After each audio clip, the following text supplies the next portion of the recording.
తిరువూరు నియోజకవర్గంలో belt షాపులపై MLA Kolikapudi Srinivasarao ఆగ్రహం.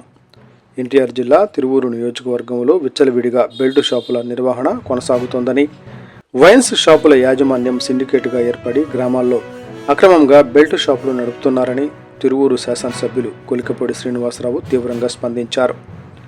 Belt షాపులు నడుపుతూ ఎంఆర్పీ కంటే లిక్కర్ బాటిల్పై 20 నుంచి 30 రూపాయల వరకు అధికంగా వసూలు చేస్తున్నారని, గ్రామాల్లో బెల్ట్ షాపులు నడిపేవారు క్వార్టర్ బాటిల్పై అదనంగా 50 రూపాయలు వసూలు చేస్తూ పేద మధ్యతరగతి కుటుంబాలను దోచుకుంటున్నారని ఆయన పేర్కొన్నారు.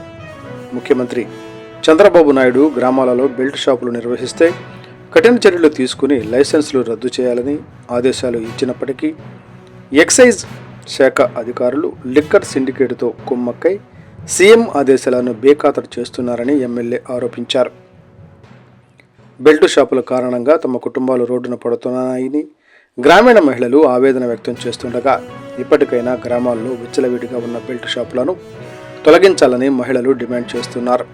ఈ నేపథ్యంలో ఎమ్మెల్యే కొలికపూడి శ్రీనివాసరావు, ఎక్సైజ్ శాఖ ఉన్నతాధికారులు, ఎక్సైజ్ మంత్రి కొల్లు రవీంద్ర, ముఖ్యమంత్రి చంద్రబాబు నాయుడు తదితర సంబంధిత శాఖల అధికారులకు వినతి పత్రాలు అందజేసి తక్షణ చర్యలు తీసుకోవాలని కోరారు.